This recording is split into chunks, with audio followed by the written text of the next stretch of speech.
Using masks in Lightroom is probably one of the most powerful tools you can do in your editing workflow because it takes that kind of base layer and gives it more depth. And there's so many different things we can now do with masks in Lightroom in 2024.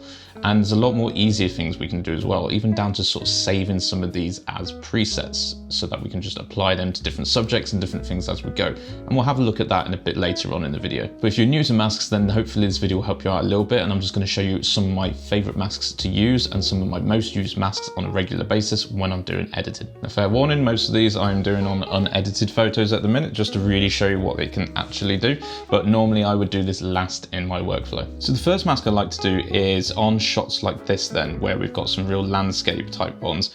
But to be honest, it can work in all styles. It can work with wedding photos as well. And it's the idea of where to put the light in your image.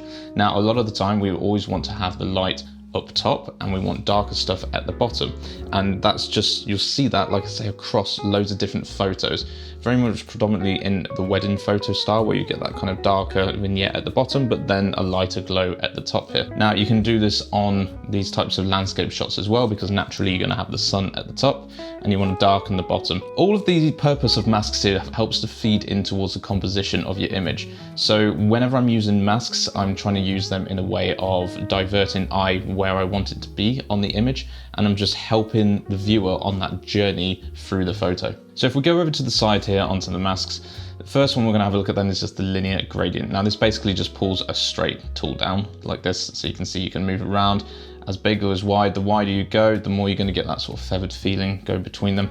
But if we just take a nice wide one at the top here, like so, and underneath down the panel here we've got all the different options. Now we are going to simply just pull the dehaze down, and I'm also just going to pull the highlights up slightly, and I'm just going to boost the exposure slightly as well.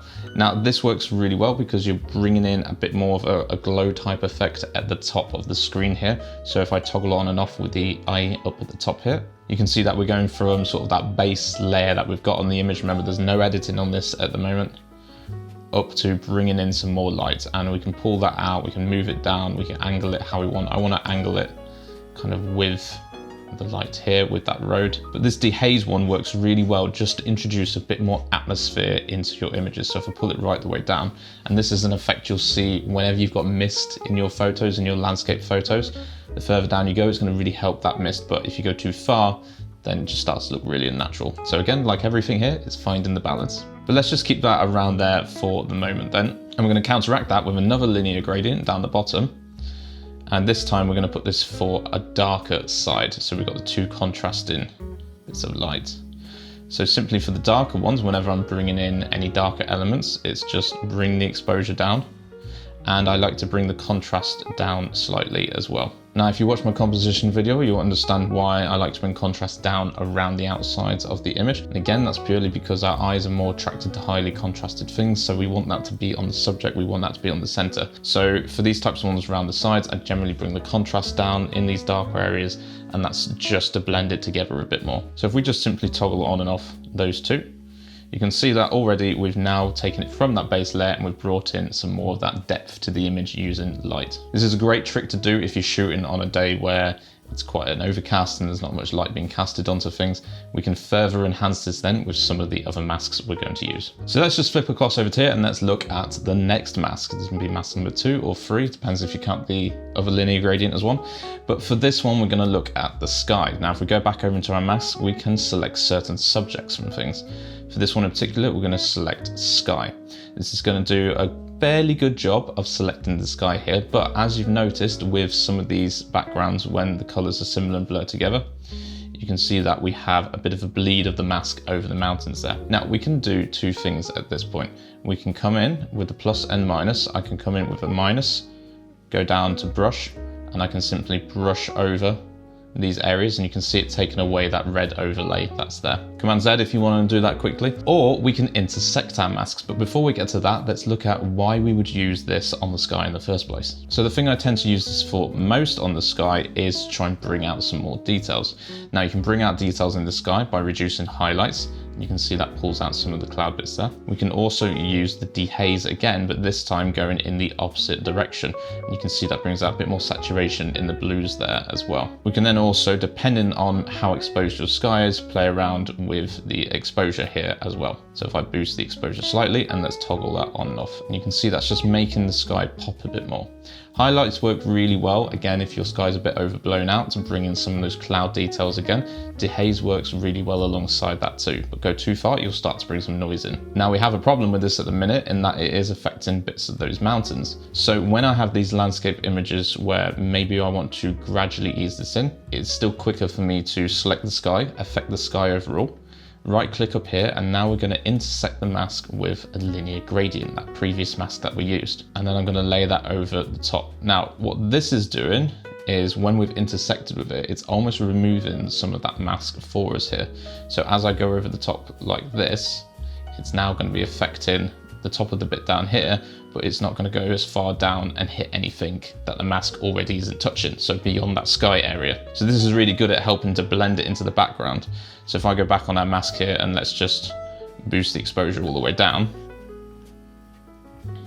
and let's take that linear gradient, you'll see as I move the linear gradient down, the sky becomes more affected, but anything that wasn't touched by that select sky is not being affected. So you can actually see now all the bleed areas on the mountains. So I bring that back up and I can basically naturally fade in this select sky mask to wherever I want it to be. There looks about good, maybe just touching the tops of the mountains slightly, but we're not going to be as aggressive on that. So we'll just pull that up more there.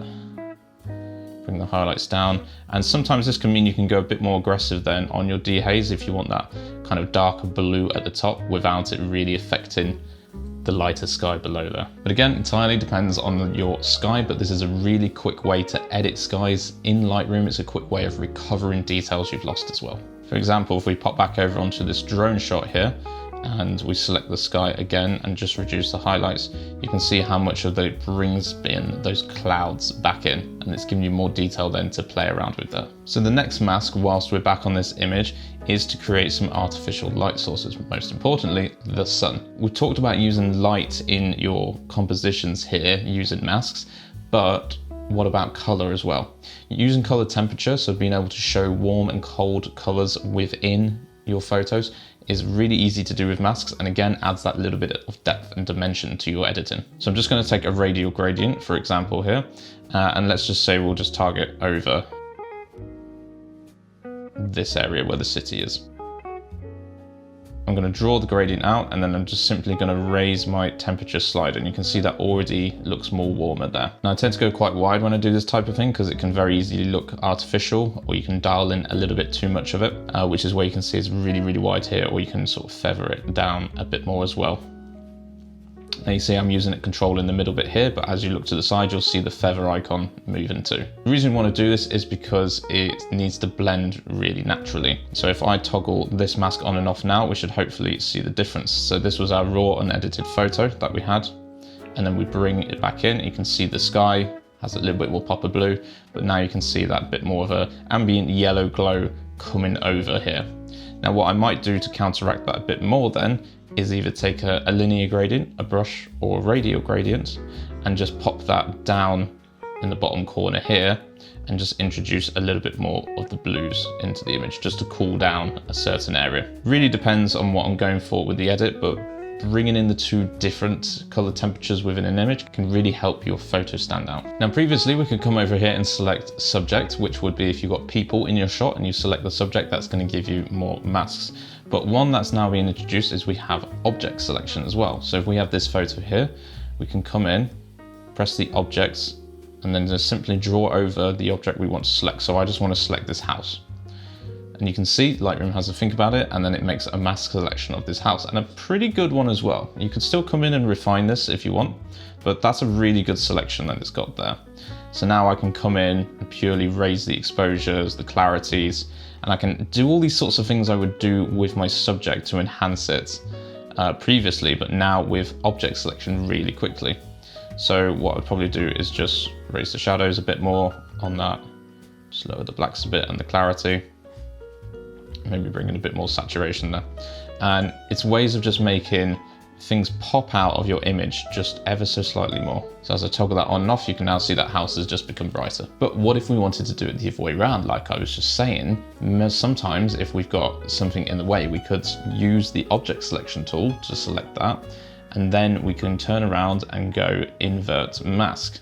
Now what this has done is inverted the mask. So if I turn the mask on now, we've actually created an almost perfect background selection as well. So there's loads and loads of different ways to use this intersecting tool, and you've just got to have a play around and work out what's the best workflow for you with that. So if we just come back to this image now, one of my other favorite masks to use is just to enhance places. So to enhance, I tend to take a brush and down on the side here, I will raise the shadows, so that just brings out more details with what we're doing. I will also raise the clarity down here, and then I may also raise the exposure or the highlights, again depending on what I'm working. But the idea of this mask is just to brush over areas and lighten them up and add a little bit more crisp, a little bit more contrast to them. As we mentioned before, our eyes are drawn to this, so I use this brush mostly to highlight areas that I want people to look at. In this case is this road. So now I'll just simply paint all the way down across this road here up to the top, and that's really just to highlight out that I want people to be looking at that path. So I may just increase the exposure, saturation. I don't want to go too far so it looks too unnatural like that, but I just want to increase it ever so slightly. And generally I play around with the shadows and clarity more than anything else here. And sometimes just the curves tool can work well to bring in light in certain areas. So maybe I still want this to be a little bit dark down there. I'll use the curves tool then just to introduce some more light in the midtones, and that helps that just to stand out a bit more. So now if we toggle on all our masks, you can see that we've just got that little bit more of a light glow growing through the trees here, which looks quite nice. So if we take one of our other masks that we did, let's take that sun and let's just introduce a bit more of warmth into the image too. So I'm going to take the radial gradient and I'm just going to pop it up top with everything else I was doing. Cover quite a wide area and just boost the temperature slightly there. So now as I toggle on all of our masks, we've done quite a few different things with this image, combining in some of the stuff we've covered in this video. We've got a light and dark, which is going in to help draw our eye through. We've also brought out the subject, this road running through the trees a little bit more, and we've played around with the color temperature slightly. Whilst this one didn't need us to do any intersecting of masks, remember this is an unedited photo at the minute, it's just straight out the camera. So actually by putting these masks on without any editing, you're already bringing your photos to life. So I hope that's proven that point to you a bit more. The final one that I love to do then is just to create a sort of vignette around images. Now you can use the vignette tool lower down, but that creates the vignette around the image. Now sometimes you might want to angle this and do this a lot again with kind of live music photos, depending on where a light source is.